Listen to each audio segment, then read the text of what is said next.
Welcome to A History of Health in Hull, a series of webinars starting with prehistory, before events were recorded, down to now. This is webinar 3, From Care to Cure, 1485 to 1775. My name is Rob Bell, the writer and voice of the webinars. And here we are in the series. And this is section 1, a scientific pivot.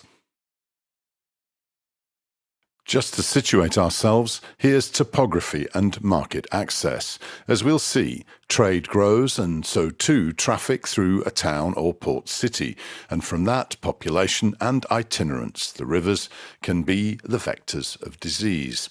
Roads in this period were not the best option, especially for volume cargoes.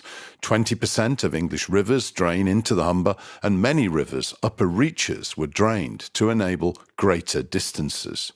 To the right, I take the liberty of using a London Underground style map to illustrate the settlements and markets that were connected by these rivers. There are some anomalies, for example, Beverley is not exactly on the River Hull, but this is the framework for Hull's domestic and international trade. Let's move into the city itself. The grid of the new town has now become a settled layout, just increasingly crowded. The population in 1500 was around 7,000, and by 1800 we're talking 27,000. The subsidy returns of 1525 highlight this, that the wealthiest, 6% owned 65% of the land, 19% of the comfortably well-off or the middle classes owning 34%, and the poorest having a stake in around 1% of the land. From 1527 to 1571, Hull was hit by flooding frequently, and this reduced the value of the land held.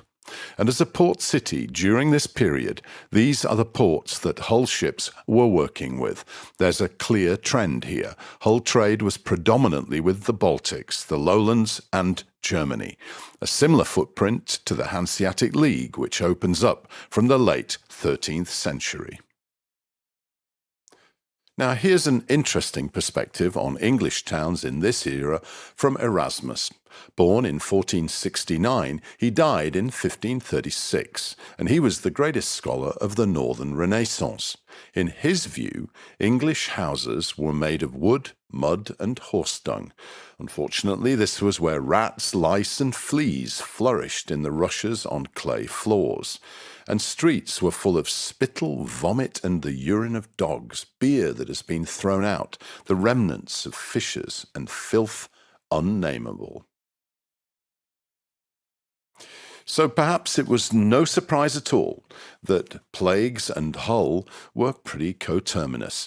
1537, the first plague to hit after the Black Death, and then 1575, a plague originating on Blackfriargate. 1602, a time when Shakespeare down in London was closing the Globe Theatre in an early version of lockdown. 1604, Beverley Minster, 144 out of 193 deaths that were registered, that's 75%, were from plague.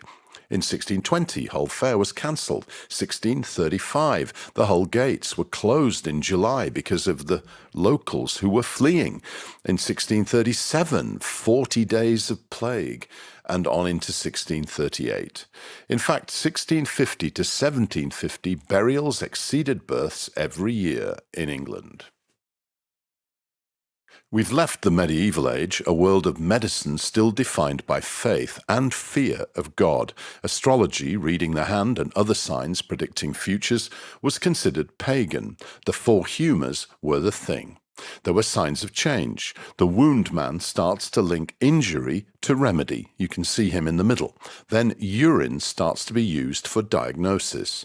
We enter a period of experimentation, a shift from care, Hôtel de Dieu, to attempts at cure. Many started to challenge old ideas, for example, the teachings of Hippocrates and Galen.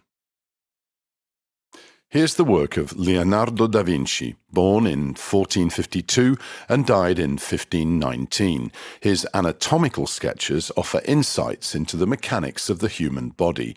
He was not alone. The invention of printing meant that medical textbooks with accurate sketches of the human body could now be produced more cheaply, and this helped ideas to spread rapidly. And another source of knowledge came from the battlefield. New weapons, example gunpowder, forced battlefield doctors to think about new ways to treat wounds, and sketches did the explaining.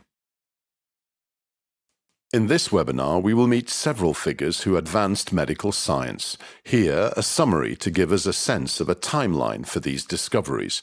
More detail as we move. The years across the top will give you an idea where they were on the timeline. After Da Vinci, we have 2. Paré, an anatomist and surgical instruments expert. 3. Vesalius, another anatomist. 4. Fabricius, a focus on veins. 5. William Harvey, blood circulation coming into view. 6.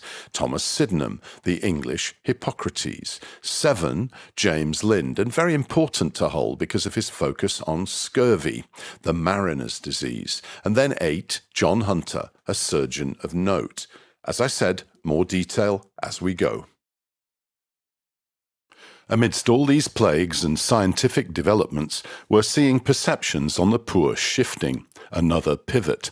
The Vagabonds and Beggars Act of 1495 shows that differentiating the deserving and undeserving poor was already taking shape.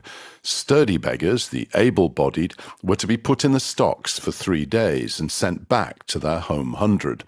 Vagabondage, roaming beggars, highlights a key problem with the welfare provision of religious houses and maisons Dieu. It was what we would now call a postcode lottery. Hospitals, around 850 in England, and other religious foundations were simply not evenly distributed. According to the Poor Act of 1552, parishes were to keep registers of the poor and raise local taxes to support the deserving poor, that's old people, young children, or people with disabilities. Concerns continued about unlicensed sturdy beggars as actual or potential criminals.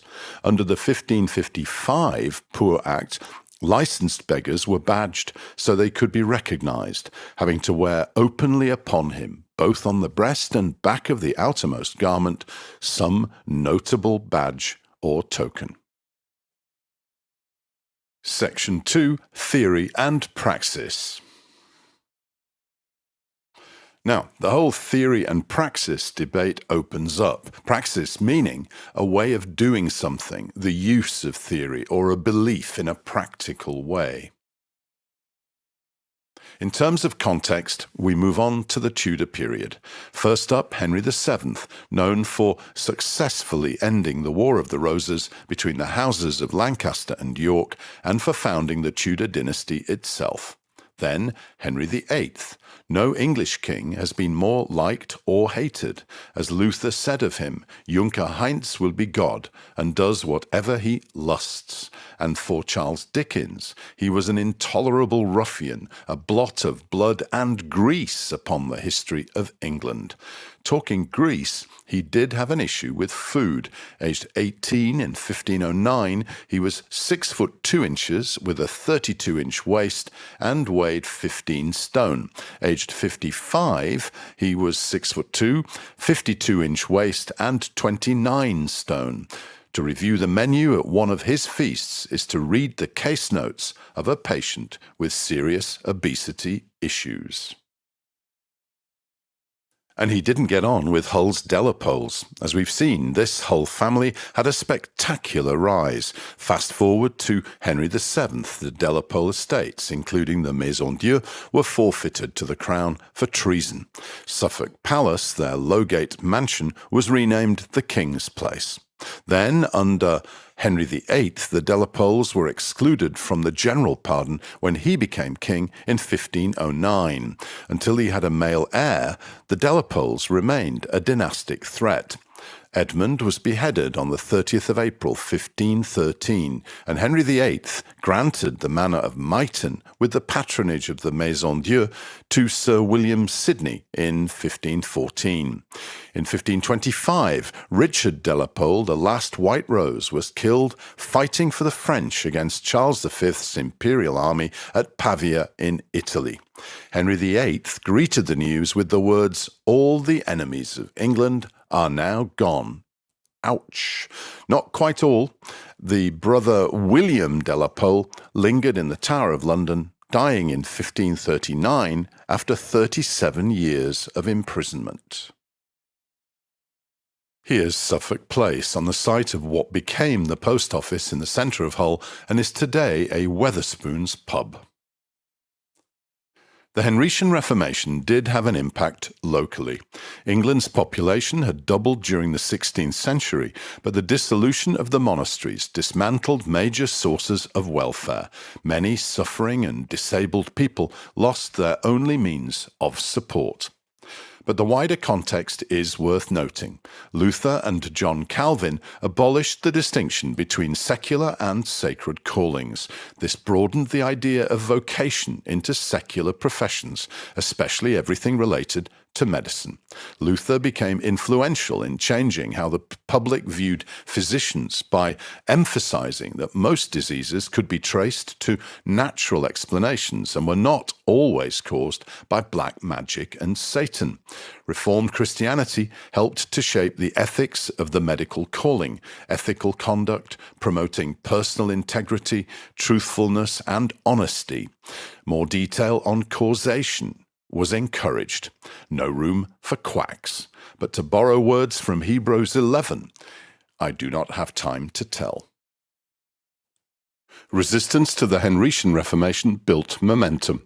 The Pilgrimage of Grace was the most serious.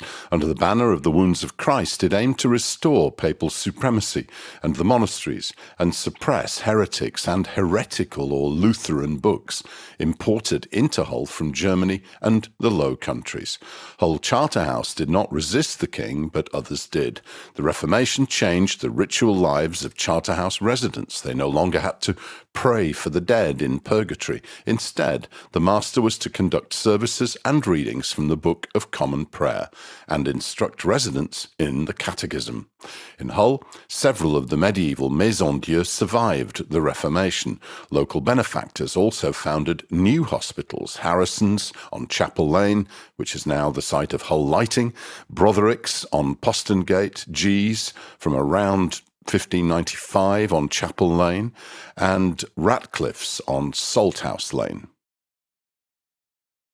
Now back to disease. In the first episode of BBC historical drama Wolf Hall, based on Hilary Mantel's novel of the same name, Thomas Cromwell returns home to find his wife and 2 daughters have all died during the night, victims of a pestilence, the sweating sickness, that was scything through the Tudor world. As one contemporary put it, a new kind of sickness came through the whole region, which was so sore, so painful and sharp, that the like was never heard of to any man's remembrance before that time. The English sweating sickness, Sudor anglicus, caused 5 devastating epidemics across Europe between 1485 and 1551. England was hit hardest with mortality rates between 30 and 50%. The Picardy sweat emerged about 150 years after the English sweat disappeared, and that was in 1718 in France. The speed of onset of this disease, which saw victims literally being well today and dead tomorrow, and its relentlessly high mortality rate, gave the sweating sickness the same aura of terror that we attach to Ebola today. Sweating sickness had disappeared by late Elizabethan times. Its reign of terror barely lasted a century. A minor academic industry has developed, speculating on what sweating sickness could have been. In fact, much of the mystery of sweating sickness remains. Another significant development which we can appreciate today concerns data. In 1538, Thomas Cromwell orders all churches in England and Wales to keep a register of births, deaths and marriages. Similar rules come into effect on the continent.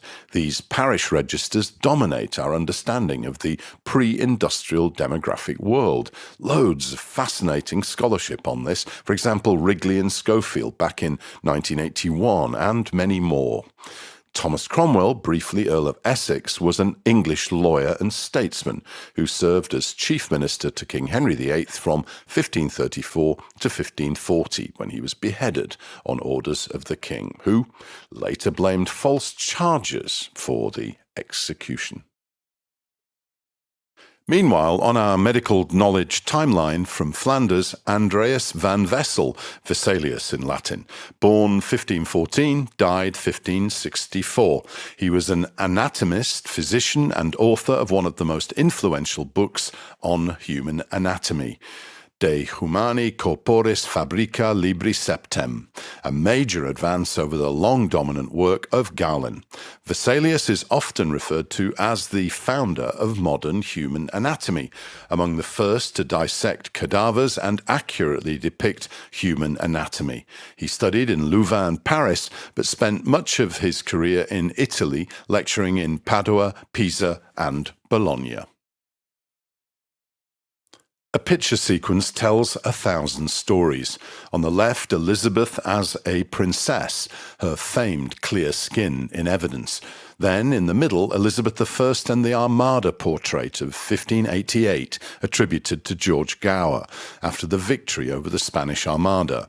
As historian Mary Beard puts it, this is a human being, but one converted into an image of power. On the right, closer to reality, tired and aging, more Lucian Freud of Elizabeth II than a woman in her pomp. The reality was Elizabeth, wrinkled and wary. This portrait offers a unique insight into the health of the day. Elizabeth had had a severe bout of smallpox in 1562, using Venetian ceruse as a mixture of vinegar and lead to cover the scars on her face. This was deadly stuff. Women used a mercury-based solution to remove the white paste. Double trouble. Then black teeth because of an addiction to sugar. False hair. No wonder she banned mirrors from her household, and a law was passed banning unflattering portraits. This is more than a reference to a queen. People across England at this time were ravaged by poverty and untouched by hygiene. Talking sugar, this is Sugarcane, 1544, a book on recipes with sugar prominent in 1655, and a sugar-made sculpture illustrating the power and influence that comes from owning the slaves to harvest and process the stuff. This is around 1650. And back to our timeline. Ambroise Paré, 1510 to 1590, a French barber surgeon, who served in that role for Kings Henry II, Francis II, Charles IX, and Henry III of France. He is considered one of the fathers of surgery and a modern forensic pathology pioneer, and that was in surgical techniques and battlefield medicine, especially in the treatment of wounds. He was also an anatomist, invented several surgical instruments, and was a member of the Parisian Barber Surgeon Guild. Paré continued both to the practice of surgical amputation and to the design of limb prosthetics. Je le pinçai, Dieu le guérit. I bandaged him, and God healed him. Paré was a keen observer and did not allow the beliefs of the day to supersede the evidence at hand. And here we have Paré's Apology and Treatise of 1575. This is scientific method summed up. You have an aim, a method, observations, and then usable conclusions. In 1603, Elizabeth I died and James VI of Scotland acceded to the throne as James I. Thomas Dekker, a Dutch dramatist, wrote The Wonderful Year of 1603, except it wasn't. The first thing James I had to do was write the orders, all about what to do to combat the serious plague that was ravaging the country. It had hit in 1592, and again now in 1603, and again in 1606, and again in 1609. Shakespeare was seriously affected by a lockdown year. He wrote King Lear when theatres were shut, Measure for Measure, set in unruly Vienna, heavily affected by vice and disease, was another illustration of the genre. And now Fabricius, the father of embryology, publishing in 1600 his treatise on the development of the fetus. The English anatomist William Harvey was his pupil. And in 1603, with On the Valves of the Veins, Fabricius gave the first clear description of the semilunar valves of the veins, which later provided Harvey with a crucial point in his famous argument for circulation of the blood. And so to William Harvey, 1578 to 1657, an anatomist and physician with an insatiable curiosity about the inner workings of all living creatures. Harvey's contribution was the double circulatory system. This means that for every one circuit of the body, blood goes through the heart twice, into the heart and then the lungs, then back to the heart and pumped around the body. In 1628, after 10 years of painstaking solitary research, Harvey at last published his discovery in a book known as De Motu Cordis. His idea that blood is pumped around the body by the heart in a state of ceaseless motion proved highly controversial to some, challenging 1,500 years of established scientific and medical belief. As with many of these scientific discoveries, this webinar can only highlight and signpost. We can't dig much deeper than that, I'm afraid. The key point is this. In Harvey's own words, I learn from anatomy, not from books, from dissections, not from tenets of philosophers, but from tenets of nature. Here's the book, and here's the application. Now back to Hull. This is Wenceslas Holler's celebrated map of Hull just before the Civil War. You can see the walls, the rural setting beyond, in fact, marshland that proved so useful to the defence of the city during a siege. In April 1642, Sir John Hotham, governor of Hull, is charged by Parliament to secure the arsenal at Hull and deny entry to King Charles I. If only it were that simple. With a royalist siege outside the city walls and the rebellion of the mob within, civil war seems inevitable, and losing his head more than probable. Richard Bean's play The Hypocrite, a riotous comedy, covers the ground brilliantly. One man, two governors. Nationally and locally, the Civil War had serious consequences. We've met with the Charterhouse as a Maison de Dieu in an earlier webinar, and in the English Civil War, the hospital building established during the reign of Edward I was demolished before the first siege of Hull in 1642 to prevent it being used by besieging forces. It was rebuilt in 1645 at a cost of £474. The Master's House is thought to incorporate part of the 1650 hospital. What you see on the right is the building today. Let's consider the scale of events. The English Civil War killed 6% of the population. The English conflict left some 34,000 parliamentarians and 50,000 royalists dead, while at least 100,000 men and women died from war-related diseases, bringing the total death toll caused by the 3 civil wars in England at this time to almost 200,000. This is in contrast to the 3% of the British population that died in the First World War. Another problem, peculiar to the marshy, waterlogged fens and to lowland areas of Somerset, Kent and Essex, and our own East Yorkshire, was that of malaria. Well-documented examples are difficult to come by, although frequent references to ague or recurrent fever are highly suggestive of malaria back at strength. This was touched on in Webinar 1. The first victim was Cromwell himself. Certainly Cromwell, a fenman, showed evidence of having this infection for most of his life, and it was probably the cause of his death.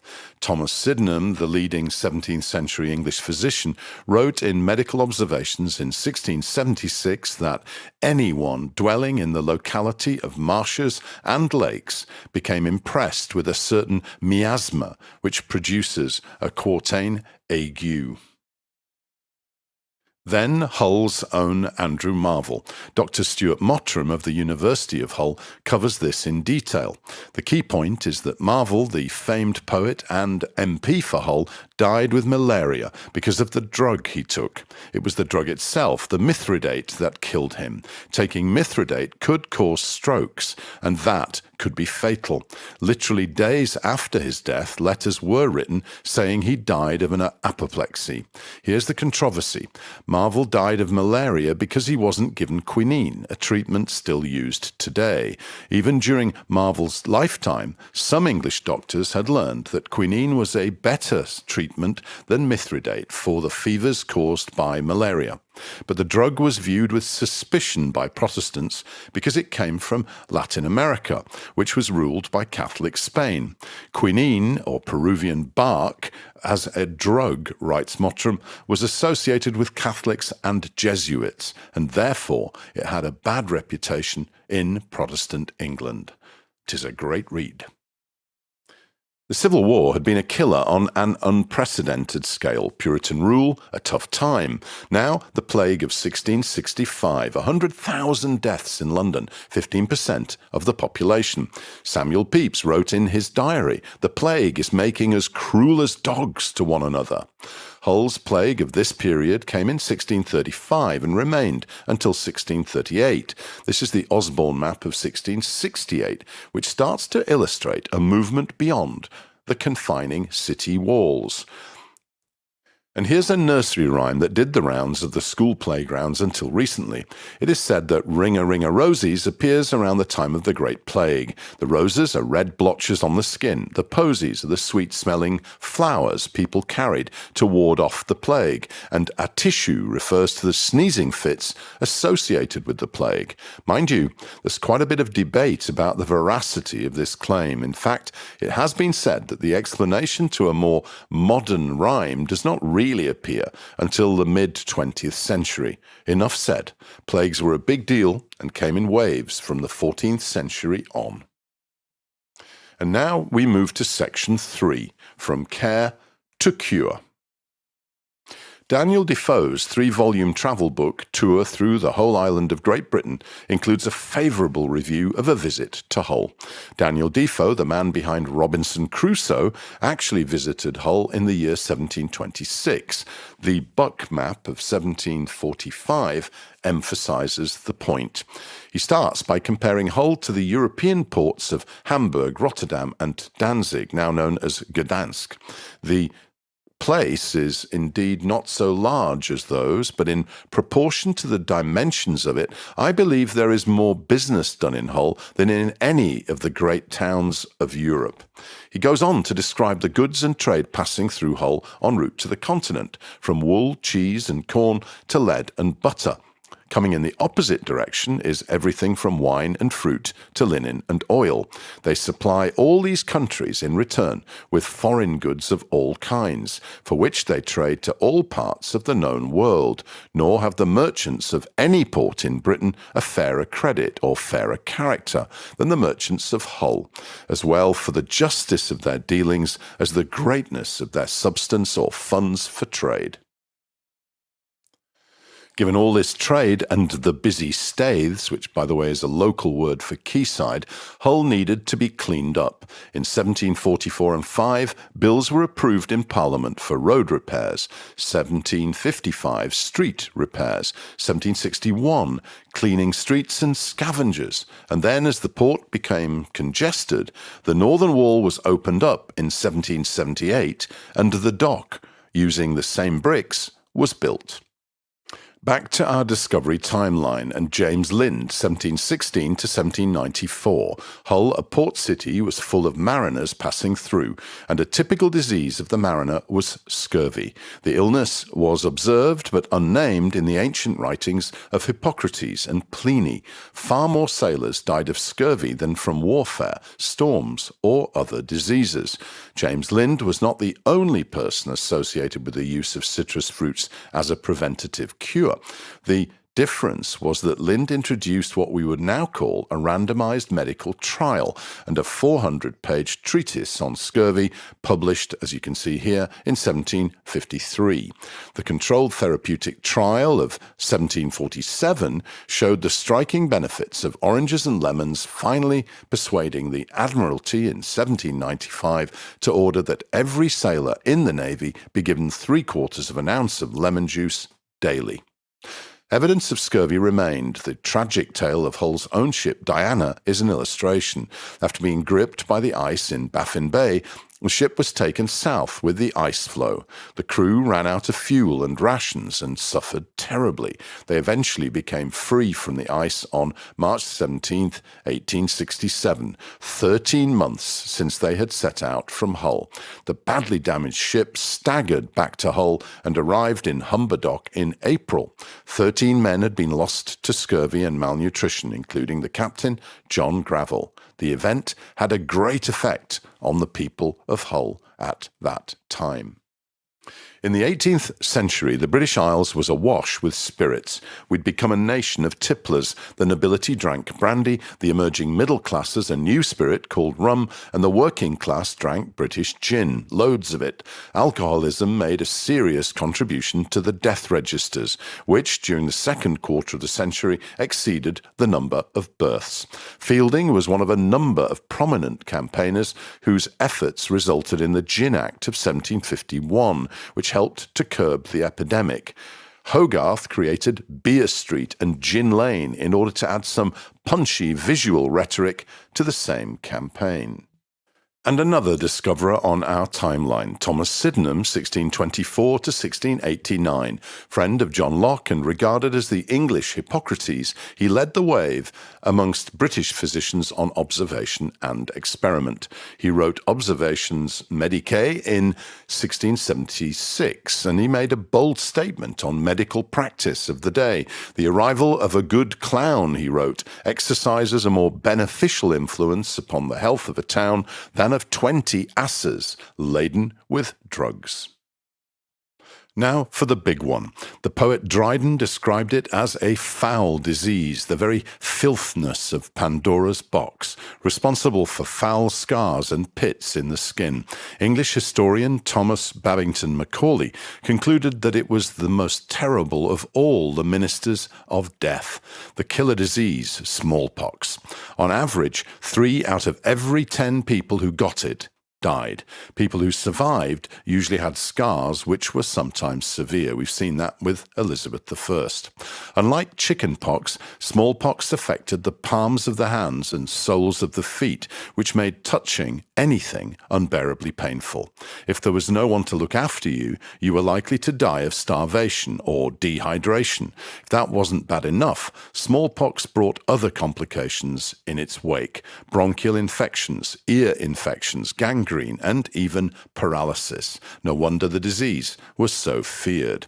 This book, by Gareth Williams, The Angel of Death, covers the story from first discovery on to variolation and then to vaccination. Worth a read. Meanwhile, the finding of smallpox, like rashes on Egyptian mummies, suggests that smallpox has existed for at least 3,000 years. The first recorded outbreak of smallpox in England is dated to 1610. Smallpox became one of the major causes of death in England in the 17th century, exceeding plague, leprosy, and syphilis. Smallpox is derived from the Latin word varius, meaning stained, or from varus, meaning mark on the skin.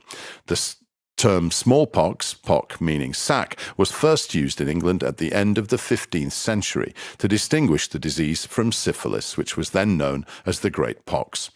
As an aside, in the 17th and 18th centuries it killed several reigning European monarchs, including Habsburg Emperor Joseph I, Queen Mary II of England, Tsar Peter II of Russia, and King Louis XV of France, as well as an Ethiopian king, a Chinese emperor, and 2 Japanese emperors. All died from this. In Europe, smallpox is estimated to have claimed 60 million lives in the 18th century alone.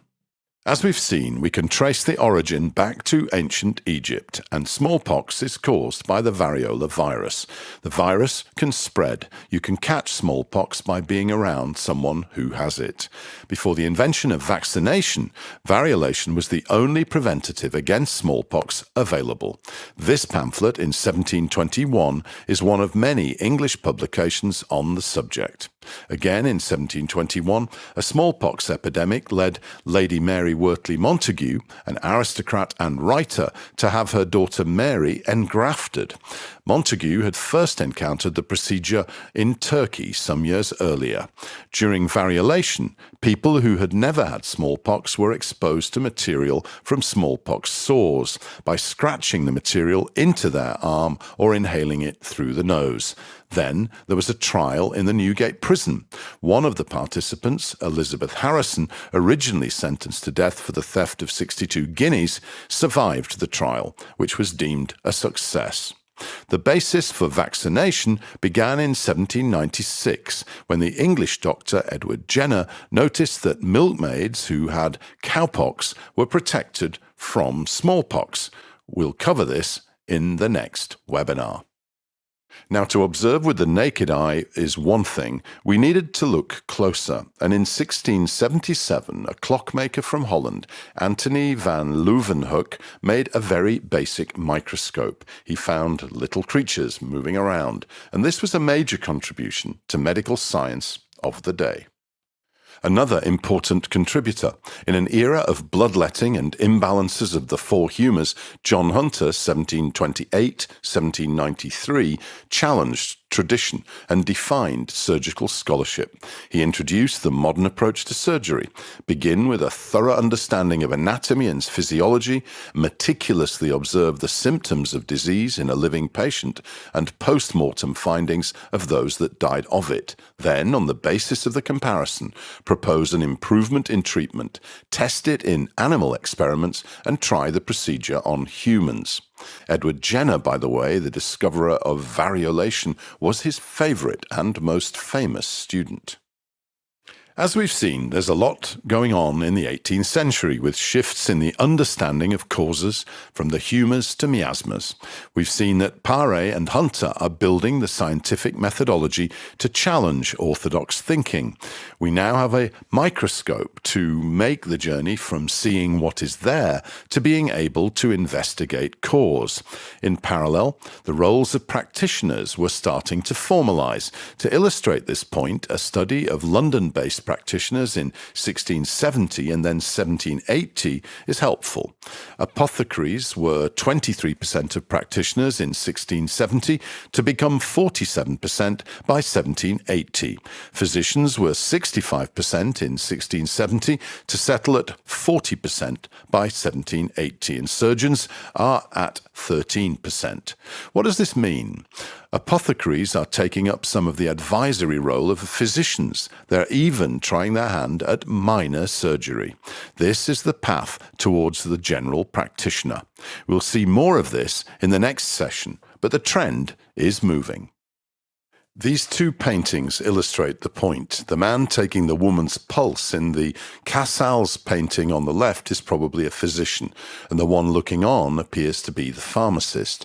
But in the Longhi painting to the right, an apothecary, or pharmacist if you will, is about to look down a woman's throat and provide primary care by prescribing some nostrum from his stock to make her feel better. For many years in many countries, apothecaries, along with barber surgeons, provided most of the primary care for the greater part of the population. In England in the 1700s, apothecaries were some of the most common medical practitioners, and as we've seen earlier, 5 times as numerous as physicians, and allowed to practice without having to have studied at a university. And so to a close. As with each webinar, the narrative seeks to cover progress on the perceived cause of disease within the given time frame. Then we reflect on the balance of care in the community and on to cure. Here we start with the 4 humours from Hippocrates, still strong. Ill health is all about the humours being out of balance. This was about to be challenged. Also, the idea of deserving and undeserving poor is new. There is a transition to new approaches on scientific method, diagnostics, and how a transformation in how best to care and cure can be structured. This is illustrated by the contributions on the timeline of the breakthroughs on anatomy, on blood circulation, even on scurvy. And then Hull itself is responding to growing beyond the walls, setting in place the capacity to cope with the industrialisation and urbanisation to come. If prehistory was all about topography, the medieval age about becoming a port city with a growing population, this period has been about absorbing new ideas and fresh praxis in medical matters. Dr. John Alderson, a commanding figure in the closing years of this webinar, is a personification of these changes in the fabric of medicine in Hull, though his more conservative views and belief in apparitions and preternatural agency illustrate a journey yet to be made into the modern era.